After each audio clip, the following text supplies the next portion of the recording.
Olá, estamos começando uma série especial sobre o Imposto de Renda Pessoa Física 2012. Nós da RDN Contabilidade elaboramos vídeos relacionados ao Imposto de Renda, onde nós queremos fornecer instruções de como preencher, das informações a entregar ao nosso escritório, de modo que facilite a sua vida, tanto dos nossos clientes quanto aqueles que nos acompanham através do YouTube ou na nossa página no Facebook. Então, hoje especificamente, o nosso vídeo vai tratar sobre quem está obrigado a entregar o Imposto de Renda 2012. Veja aí na sua tela, o primeiro item menciona que a pessoa que recebeu rendimentos tributáveis de valor superior a R$ 23.499,15 está obrigada a entregar o Imposto de Renda Pessoa Física. Um exemplo de rendimentos tributáveis é o seu salário que você recebe da sua empresa. Se você é sócio de uma empresa e faz a retirada mensal do Prolabore, o Prolabore é um rendimento tributável. Se você tem casas, várias casinhas de aluguel, esses recebimentos de aluguel também são rendimentos tributáveis. Então o que você tem que ver? Pega o seu salário, verifica. O salário que eu recebi no ano total ultrapassou esse valor de 23 mil? Se ultrapassou, você está obrigado.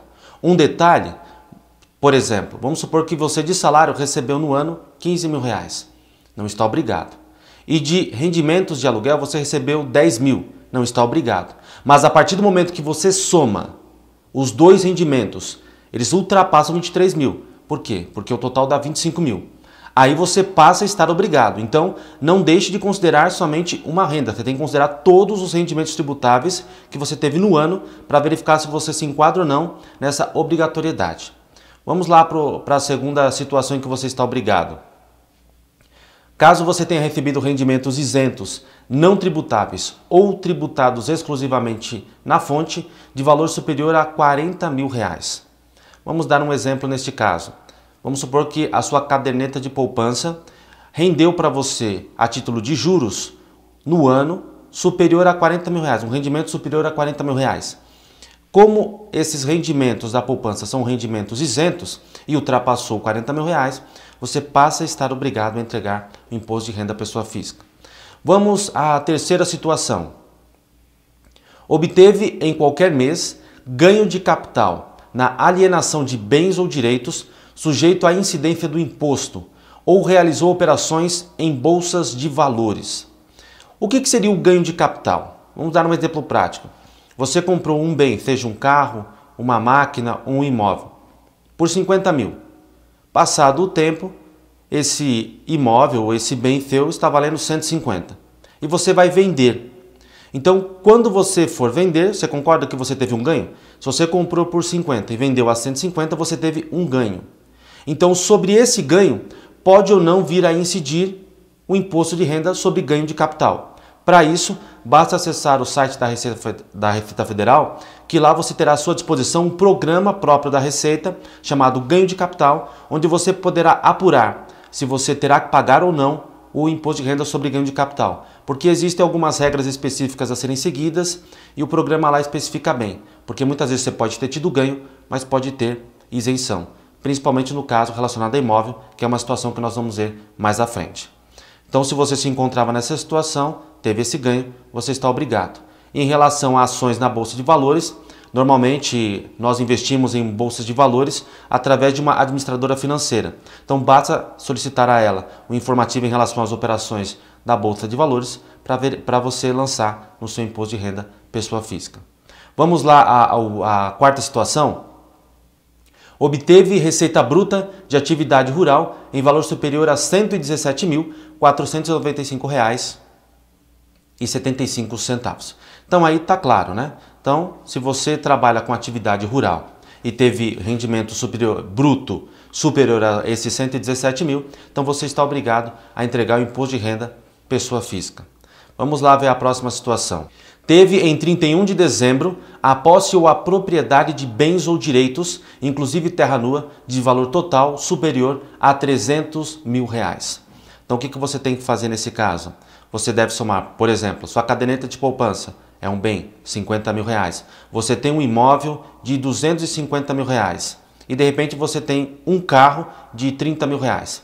Então a soma desses bens ultrapassa 300 mil reais. Então você está obrigado a entregar o imposto de renda pessoa física. Vamos a outra situação. Passou a condição de residente no Brasil em qualquer mês e nesta condição se encontrava em 31 de dezembro. Então, especificamente nesse caso, o que seria considerado pela Receita um residente no Brasil?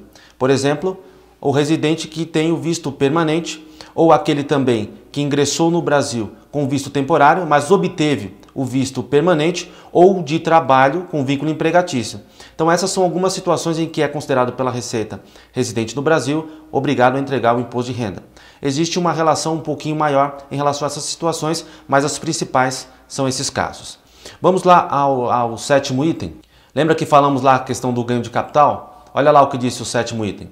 Optou pela isenção do imposto sobre a renda incidente sobre o ganho de capital auferido na venda de imóveis residenciais, cujo produto da venda seja destinado à aplicação na aquisição de imóveis residenciais localizados no país, no prazo de 180 dias contados da celebração do contrato de venda. Então, conforme deixa bem claro aí, no caso especificamente em relação ao imóvel, se você teve um ganho de capital no imóvel, conforme eu mencionei, dependendo da aplicação que você fizer das regras, junto com o programa Ganho de Capital, disponibilizado pela Receita Federal, e você se encontrar na faixa de isenção, ou seja, a Receita Federal te enquadrou numa situação em que você não precisa pagar imposto de renda sobre o ganho de capital na venda do imóvel. Então, mesmo assim que você não paga o imposto, mas apurou esse ganho e se beneficiou da isenção, você também está obrigado a entregar o imposto de renda 2012. Um detalhe importante é que, por exemplo, qualquer pessoa, independente dessas questões que mencionamos, pode entregar um imposto de renda, só que ela não estará obrigada se não tiver em nenhuma dessas situações.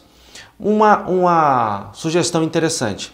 Às vezes você não se enquadrou em nenhuma dessas situações, mas quando você recebeu o seu informe de rendimentos da empresa, tem uma linha lá onde diz o seguinte: imposto de renda retido na fonte. Se ali tiver algum valor, por exemplo, 50, 60, 100 reais, significa que você teve retido esse imposto. Então, para que você possa restituir esse imposto, esse valor, então o que nós sugerimos? Entrega o imposto de renda, para que assim você possa receber novamente esse dinheiro que foi retido de você. Então, basicamente, essas são as informações de quem está obrigado a entregar o imposto de renda 2012. Um abraço e até o nosso próximo vídeo.